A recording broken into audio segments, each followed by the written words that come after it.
Uma boa noite, meus irmãos. É uma alegria podermos de novo estarmos aqui nessa tarefa da divulgação da doutrina espírita por meio das atividades virtuais.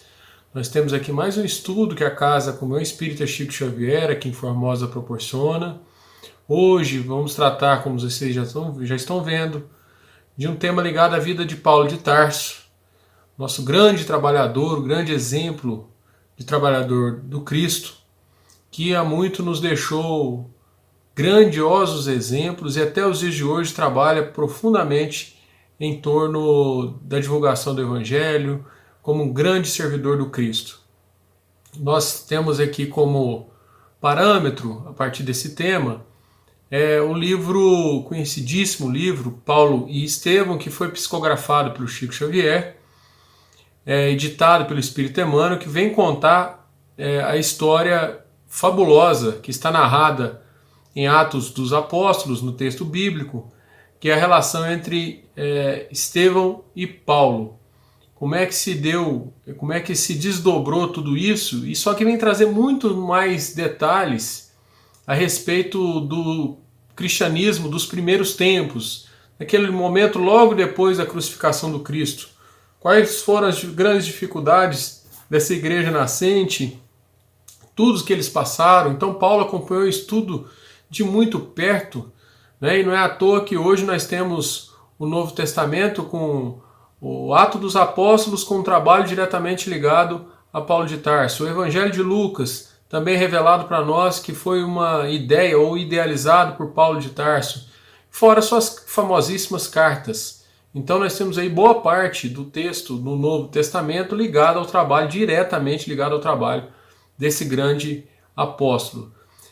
O que chama atenção aqui para nós chegarmos especificamente na questão proposta de hoje é recordar a grande luta de Paulo. Ou seja, nós não estamos falando de um santo, entre aspas, de um espírito de luz que simplesmente veio aqui e só fez o bem. Não. Paulo é aquele tipo de espírito que nos deu um exemplo muito grande de como você pode se reerguer, encarar a sua própria inferioridade, as suas próprias limitações, de um modo muito extraordinário, a depender realmente de uma vontade bem direcionada. Então ele nos mostra isso porque nós sabemos, nos conta, aqui pela história do livro Paulo e Estevão, que Paulo era um destacado membro do judaísmo, da religião judaica, nos tempos do Cristo, e adquiriu o encargo de integrar inclusive o Sinédrio. O Sinédrio era um grande tribunal que existia na capital do judaísmo, em Jerusalém, onde ali figuravam os principais mentes do movimento judaico da época. E Paulo, muito jovem ainda, em torno de 30 anos de idade, ele consegue alcançar, vamos dizer assim, o ápice de sua carreira profissional, e alcançar esses patamares assim quase impensáveis para aquelas pessoas da época. Enfim, era uma posição de absoluto destaque, uma pessoa que tinha feito faculdade, Tarso, que é a sua cidade natal, é a nossa cidade. Ele estudou, ele era um cidadão com título de cidadão romano, então realmente é uma pessoa muito destacada na época, falava grego. Então era uma pessoa culta, era um conhecedor, era um grande amante da religião judaica. Então ele realmente tinha as características e toda a propriedade, vamos dizer assim, para se destacar de modo absoluto naquela época. E diante dessa posição que ele galgou, ele viu no movimento cristão um grande, vamos dizer assim, adversário. Conta-nos no livro o primeiro episódio em que ele, Paulo e Estevão, se encontraram pela primeira vez naquela encarnação, no momento em que Estevão fazia inclusive uma palestra ensinando a diferença entre a visão religiosa que estava prevalecendo na época, a partir dos ensinos de Moisés, enfim, a partir dos ensinos de todo o Antigo Testamento, e como que o Cristo vem trazer uma grande novidade sem nenhum prejuízo de permanecer as verdades anteriores. Então, ele vem trazer para nós uma realidade que vem marcar um Deus de amor, um Deus de misericórdia, de um modo muito mais, vamos dizer assim, profundo e trazer uma realidade muito mais ampla, vamos dizer assim, a respeito do trabalho de Deus, sem ter povo escolhido, sem distinção de raça, sem nenhum tipo de critério, vamos dizer assim, puramente humano, mas veio estabelecer um tipo de verdade que é bem a vida do Cristo, como nós sabemos bem, que vem romper muito com essa ideia de poder humano ou de necessidades propriamente mundanas aqui como algo realmente importante para nós. E o Paulo ficou realmente profundamente constrangido, contrariado, melhor dizendo, com essa preleção e enxergou nisso um grande perigo ao movimento judaico. Enfim, ele viu um grande adversário religioso e a capacidade de Estevão de se manifestar, a própria humildade dele, a capacidade dele poder vencer o Paulo num debate, igual aconteceu, isso feriu profundamente o espírito de Paulo. Ele se viu realmente humilhado diante de uma pessoa muito simples, que era o Estevão, e isso para ele foi motivo suficiente para iniciar uma perseguição que culminou, como sabemos, não só na morte de Estevão, como na morte de várias outras pessoas anônimas, e também de grandes desafios e perseguições.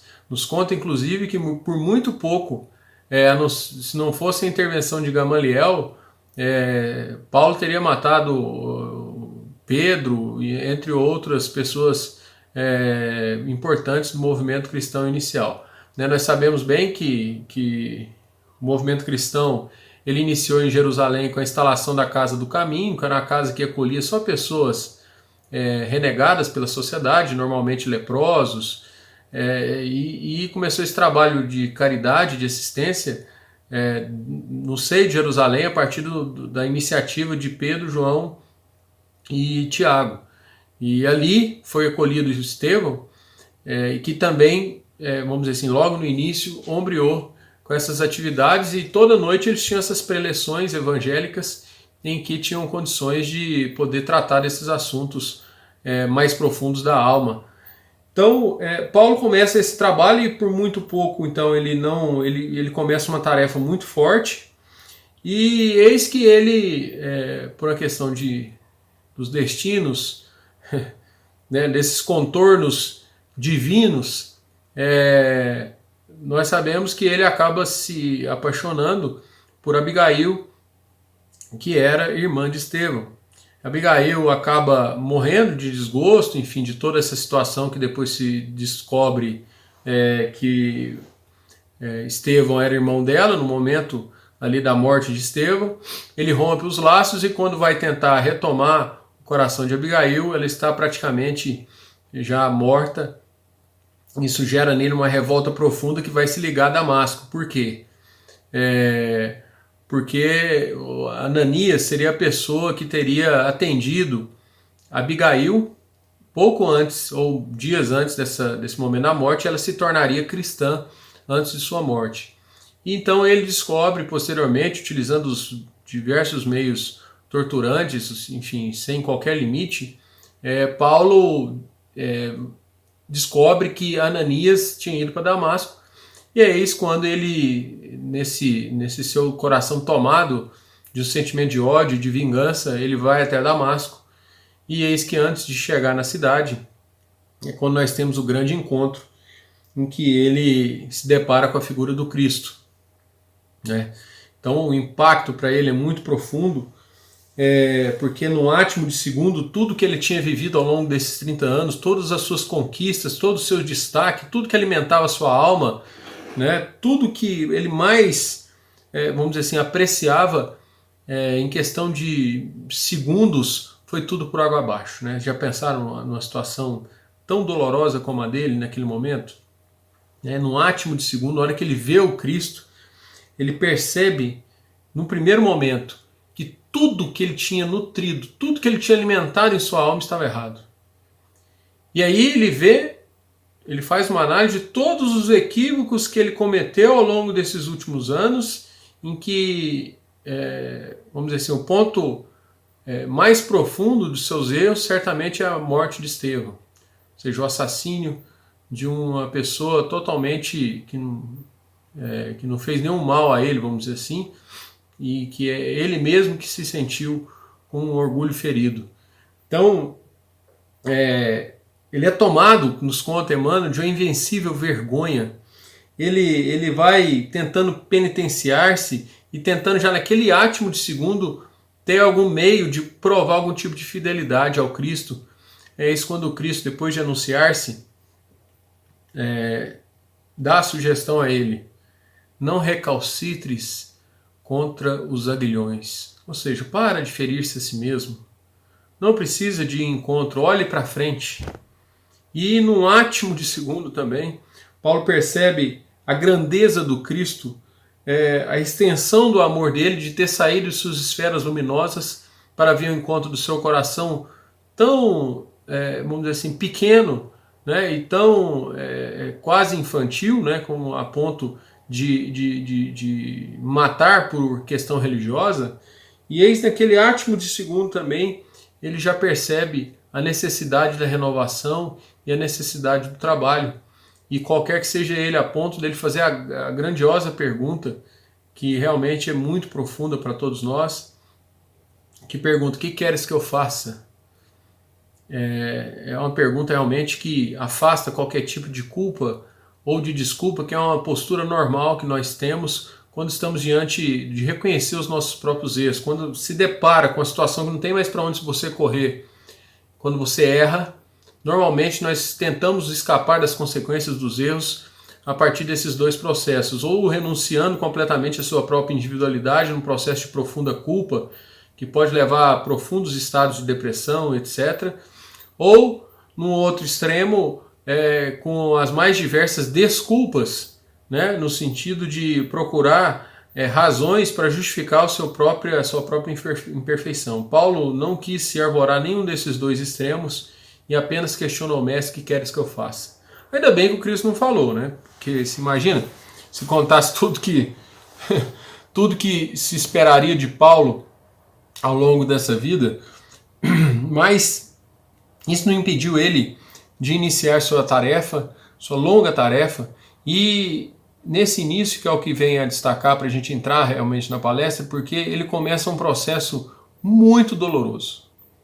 Ele começou a perceber que as pessoas que o cercavam eram muito mais ligadas a aquilo que ele representava, ao cargo que ele ocupava, a posição social que ele ostentava naquela sociedade, do que propriamente a personalidade dele. A primeira experiência que ele já teve foi logo em Damasco, que ele percebeu um amigo dele sequer quis recebê-lo. Ele cego, né, naquele primeiro momento ele teria ficado cego, e eis que um grande amigo que ele tinha ali naquela cidade sequer quis recebê-lo, quis ampará-lo naquele momento. E isso prossegue depois de maneira ainda clamorosa em Jerusalém, né? Depois que ele sai de Damasco, ele vai para Palmira encontrar Gamaliel, e esse sim o recebe de braços abertos. Ele vai 3 anos para ficar no deserto, em isolamento, para refletir em torno das lições do mestre, pega anotações de Levi, que é vamos dizer assim, um rascunho ou início do que vem a ser depois o Evangelho de Mateus para nós, e ele chega a Jerusalém, aí que ele se depara realmente com escárnio, o escárnio das mais diversas setores, descobre que a família está toda desestruturada, que a mãe dele tinha morrido, que o pai estava triste, que a irmã estava envergonhada. Jerusalém, vamos dizer assim, na boca miúda de Jerusalém, era tido como quase uma triste comédia a sua situação em Damasco, uma situação que ele jamais, vamos dizer assim, ninguém conseguia enxergar nisso nenhum tipo de grandeza ou nada parecido, né? Então ele se depara com uma série de situações realmente desamparadoras, né? E a dificuldade até inicial ele ser recebido naquele primeiro momento na casa do caminho, e tinha uma razão, obviamente. Pedro tinha que ser prudente, como ressalta Emmanuel para nós, mas depois acaba sendo recebido, é acolhido na casa do caminho. Então ele decide, depois dessa pequena, vamos dizer assim, passagem por Jerusalém, conturbada passagem de Jerusalém. O próprio Pedro indica a ele que o melhor seria sair ali da cidade por um tempo, porque ele era ainda vamos dizer assim, ele estava ainda no início das suas atividades e precisava de se fortalecer. E eis que ele resolve ir até a cidade de Tarso, que é onde é o palco, onde é a região onde acontece o episódio que vem ser o tema da nossa palestra, porque ele é recebido, ele vai até a casa do pai dele, num profundo desespero, estava sem dinheiro, estava com a saúde depauperada, né? Basta lembrar que ele passou no deserto, fazia longas viagens a pé, sozinho, então isso era muito desgastante, e ele bate na casa do pai dele, o senhor Isaac. E ali nós temos, vamos dizer assim, o fundo do poço, em termos de convenções humanas, a respeito da postura dele, ou da mudança que aconteceu na vida dele a respeito dos ideais cristãos. O pai dele realmente não perdoa. Ressalta que o filho está sendo ingrato com ele, ressalta as humilhações que o pai dele, passou por conta do que aconteceu com Paulo. Deixa colórico, triste, com cores fortes, todo o desgosto porque ele passou, né? O investimento que ele fez para o sucesso da vida material de Paulo, e ele simplesmente renuncia a isso em troca de um aventureiro. Ele chama Jesus de aventureiro. Para mim, ou você é um criminoso, diz o pai do Paulo, ou você é um criminoso vulgar, ou realmente está louco. Não tem outra alternativa, porque não é possível que alguém você possa seguir, ou seja, todos esses princípios de tradição que nós estamos vivendo aqui no meio judaico, você abandonar tudo isso em troca de alguém que morre entre malfeitores. Aí realmente Paulo fica sem chão. Ele sai desordenado pela cidade de Tarso, sua cidade natal. Ele se incomoda até com os burburinhos da rua e percebe que precisa de ir para a natureza. E ele se vê andando de maneira desordenada, até um pouco perdido, e eis que chega às cercanias da cidade vizinha, chamada Tauro. E lá tinha muitas cavernas. Ele acaba se insulando em uma dessas cavernas, e de repente ele começa ali naquelas reflexões, começa a fazer um balanço de tudo que aconteceu a partir da visita, da visão do Cristo ali nas portas de Damasco. Percebe toda a sua trajetória naqueles últimos anos, a sua caminhada espiritual. E vejam, meus irmãos, o quanto é importante que façamos esse tipo de balanço em nossas vidas, esse tipo de situação em que tenhamos um pouco de lucidez a respeito das nossas relações. Isso nos ajuda profundamente a nos conhecer a nós mesmos e sabermos o que a vida espera de nós a cada momento. E eis que ele começa nessas reflexões e sente extasiar-se de um sentimento de paz, de serenidade, e adormece. A sensação que ele descreve, que Emmanuel descreve para nós, é de que ele está em uma região, em um mundo diferente. Chegava aos seus ouvidos harmonias belíssimas, sentia no coração uma profunda paz, e tudo ali que ele estava vendo e percebendo excedia todo o seu entendimento. Ele foi conduzido a esferas celestiais e eis que ele recebe a visita. Naquele momento ele tem um encontro justamente com Estevão, seu grande amigo, né? Incrivelmente amigo, e também de Abigail, seu grande amor. Os dois irmãos chegam até ele e o consolam. Então, Paulo chega a um ponto que Isaac pergunta ao eu ou Cristo, o pai do Paulo, e Paulo responde: nós dois precisamos do Cristo. Em certo ponto, Isaac, pai do Paulo, então diz: então vá em busca do Cristo, peça ajuda a ele, porque ele certamente vai te ajudar. Foi isso até que acabou consolando ele, e está aqui o retorno do Cristo, um retorno muito mais de amplitude ou de consolação espiritual do que qualquer outro. E eis que demorava-se nas lições ali que Abigail e Estevão encorajavam Paulo, né, no sentido até Abigail, mas você está só no começo das lutas, meu querido. E era verdade, né? E já está aí enfraquecido. Vamos avante. E eis que chega o final dessa conversa com um tema central da nossa fala aqui, que todo esse contexto é importante para a gente poder entender a profundidade dessa lição, porque ele começa Paulo, para não perder a oportunidade, vamos dizer assim, didática, de poder entender, de poder aproveitar todo aquele encontro, ele faz uma pergunta muito inteligente para Abigail, no seguinte sentido: que fazer para adquirir a compreensão perfeita dos desígnios, dos ensinos do Cristo? Como é que eu faço para entender tudo isso, todas essas lições que o Cristo nos deixou? Ela responde: ama. Eu fico imaginando se essa pergunta é feita para mim. Porque se alguém me pergunta: Fernando, como é que eu faço para entender tudo que o Cristo disse? Eu falo: olha, vai começar lendo as 5 obras de Kardec, as 5 principais. Depois eu vou te indicar mais ou menos ali uns 20 livros psicografados por Chico Xavier, aproximadamente. Depois eu vou te indicar mais ou menos ali outros 20 do nosso querido Divaldo Franco. Eu tenho ali pelo menos outros 10 livros de outro médium.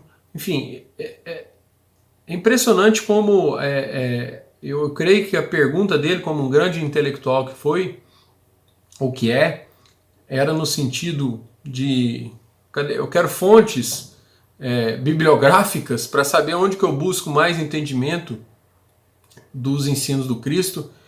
E a resposta é muito surpreendente, porque é vivendo, buscando amar. E é lógico que esse amor aqui está muito longe dessa ideia de amor que existe aí banalizada nos tempos de hoje, né? Ele aqui está falando do amor do Cristo, né? Um tipo de amor que está profundamente ligado, até as traduções envolvem essa confusão entre amor e caridade como uma palavra só, no sentido de que é muito além do comportamento que você tenha com seu marido, com a sua esposa, é muito além do que qualquer tipo de conotação sexual. Nós estamos falando aqui, meus irmãos, de um tipo de renúncia aos seus interesses imediatos.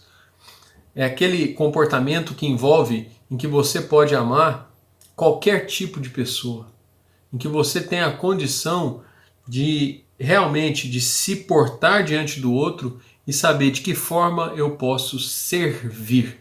Esse é o ponto fundamental. Como eu vou servir? Esse seria o núcleo do sentido de amor que o Cristo ensinou. Nós temos também uma explicação muito precisa em O Livro dos Espíritos, quando vai tratar da questão da caridade, né? Então, entendendo a pergunta de Kardec, qual o sentido preciso do termo caridade? O que ele significa para nós na prática? Que tipo de comportamento? Aí lá nos ensina, né? Benevolência para com todos, ou seja, um comportamento educado, sutil, leve, em relação indistintamente às pessoas, às vezes pessoas que a gente nem conhece, mas uns gestos de educação, de tranquilidade, ou de boa vontade frente a qualquer tipo de pessoa que a gente cruza aí pelo caminho. Esse seria o primeiro comportamento, que envolva caridade, portanto seria um ato de amor, né? O segundo, a indulgência, ou seja, um tipo de não julgar o erro do outro, sabe? A gente tentar, de alguma forma, compreender mais e julgar menos, né? Um tipo de comportamento que nos dá uma paz de espírito muito grande. E o último, que é o perdão, que seria o ponto alto do amor, né? Quando você é realmente agredido, quando atinge o seu coração, ou seja, de se esforçar para transformar essa experiência realmente em algo proveitoso para você, principalmente para você mesmo, né? Porque aquele que perdoa não tem ninguém mais feliz do que ele. E lógico, aquele que está ainda em erro é alguém que está muito mais infeliz do que você, ou sofre muito mais do que você. Lembrando lá a advertência que nós temos em O Livro do Céu e Inferno, quando Kardec nos explica que o sofrimento está diretamente ligado à imperfeição, né? Então, se você tiver 4 imperfeições, você sofre menos do que aquele que tem 10 imperfeições. Então, só de maneira didática, né? Então, ou seja, o sofrimento está ligado diretamente à nossa própria imperfeição, né? Então é muito importante a gente saber disso.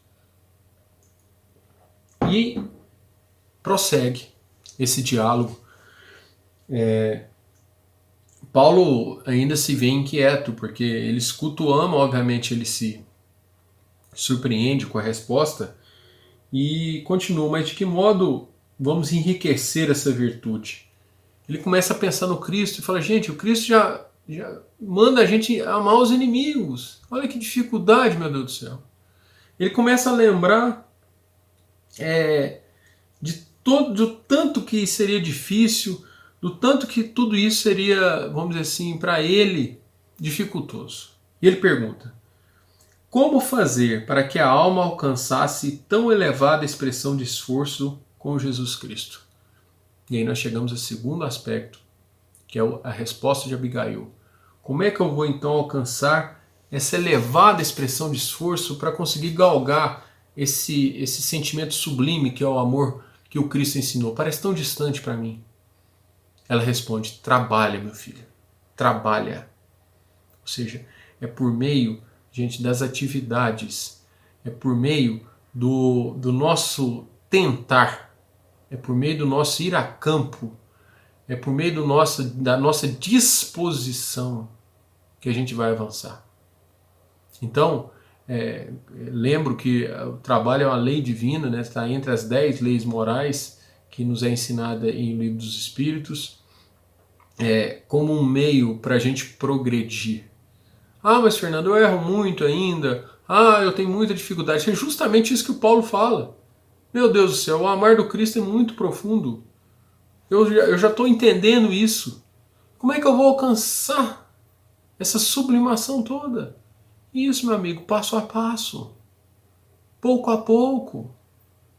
Não adianta a gente aqui ficar apavorado ou ficar, vamos dizer assim, angustiado porque é muito longe. O próprio Kardec nos ensina que reconhece-se o verdadeiro espírito, o verdadeiro cristão, pelos esforços que ele faz para fazer o bem, ou seja, para amar. O que isso quer dizer, meus irmãos? O que importa para nós é a direção que você está indo. Não é você alcançar. Então, a partir do momento que nós temos um norte, temos um critério, temos uma direção, temos essa bússola que é o Cristo, essa vivência do Cristo, nós sabemos para onde ir. Então basta o quê? Trabalhar. O que é trabalhar? É andar. É o esforço de fazer o bem, que é por meio das experiências. O quanto isso é indispensável para nós. Então não vamos, meus irmãos, nos fechar diante de pessoas difíceis no nosso lar, diante de dificuldades no nosso trabalho, diante de uma enfermidade. Enfim, são apenas, para nós cristãos, oportunidades de vencer a si mesmo, de evoluir, de progredir, de trabalhar. Então não vamos perder, meus irmãos, a oportunidade que nós temos dentro dos nossos lares, onde estivermos. Todos nós aqui temos muito trabalho a fazer, e óbvio, eu estou falando de trabalho espiritual, que envolve tanto o trabalho físico, o trabalho que a gente se desdobra, profissional, ou dentro de casa, etc., como também esse trabalho de conviver com os outros, o esforço diário de conviver com as pessoas. E ele prossegue. Paulo reconhece, é necessário então a obra do aperfeiçoamento interior. É preciso então que ele volte a si mesmo, volte para dentro de si e continue nessa atividade. Já tinha mais de 3 anos que ele estava nessa atividade. Mas aí ele começa a lembrar-se das pessoas que o cercam. Como você às vezes pode ter lembrado agora. Meu Deus do céu, como é que eu vou trabalhar com essas pessoas? Como é que eu vou conviver com elas? E ele pergunta, e ele já se desanima diante dessa circunstância. Diz ele, que providências adotar contra o desânimo destruidor? Que há momentos realmente que a gente desanima. Por quê, meus irmãos? Porque queremos ser deuses, queremos controlar tudo. Queremos trabalhar e queremos controlar os resultados desse trabalho. E nos inquietamos quando esse resultado não alcança o objetivo que você criou, que você esperava. E aí, o que Abigail diz? Espera. Então, meus irmãos, a partir do momento que você começa a trabalhar, você se convenceu agora de que realmente você precisa se desdobrar nesse aperfeiçoamento interior para amar mais. E aí você, em algum momento, você pode ficar bem animado no começo, mas em algum momento você pode ficar abatido, porque você não consegue enxergar resultados. O espera aqui de Abigail, meus irmãos, diz respeito muito à nossa relação com Deus. Aí a sua briga mais não é tão diretamente contra a pessoa que está dentro de sua casa ou contra esse obstáculo. A sua briga muitas vezes é com o próprio Pai. Você quer controlar. Você quer já ter o resultado. Não, eu vou fazer o esforço tal e vou receber tanto. Não são assim as coisas espirituais, meus irmãos. Não controlamos Deus. E faz parte da nossa trajetória esse ato de entrega. Então é importante lembrar da espera, não no sentido de colocar assim deixar as coisas acontecerem naturalmente. Não, vejam que vem depois do trabalho. Mas aquela confiança, aquela esperança de que o Pai vai fazer a parte dele. O Pai nos ama profundamente, aliás, faz muito mais do que a gente imagina. Então é esse tipo de sentimento que é necessário nutrirmos o nosso coração e faz parte das nossas experiências. Vejam aí as grandes pessoas, os grandes espíritos que admiramos. Todos eles passaram por dificuldades muito grandes e todos eles tiveram que passar por essa experiência de esperar. Todos eles, por mais benfeitores, por mais benefícios que tenham produzido, é necessário desenvolver em nós esse sentimento que envolve a confiança em Deus. Demanda paciência, demanda pacificação, demanda aquele tipo de espera do tempo de Deus, sabe? É esse tipo de sentimento. E prossegue Paulo. Ele diz, mas e os homens? Toda parte é confusão entre os espíritos. Lembrava de conflitos que ele tinha presenciado lá na Casa do Caminho. Ou seja, o primeiro núcleo cristão existente, ele lembrava dos conflitos. Ele viu lá as dificuldades que já tinham no próprio meio evangélico. Nenhuma semelhança, ou seja, com o que acontece em centros espíritas, não é mera coincidência, meus irmãos. A convivência humana, seja ela qual for, ela gera atritos, ela gera dificuldades. E Paulo já se lembrava disso. Buscava essa necessidade do Cristo presente nas pessoas que se dizem cristãs. Ele exigia delas um tipo de comportamento que acreditava que deve ser comum a todas as pessoas que aí são religiosas. E aí ele pergunta, concordava que se fazia indispensável amar, trabalhar e esperar. Entretanto, como agir no âmbito de forças tão diferentes, tão heterogêneas? Como é que eu faço? São individualidades, cada um pensa de uma forma.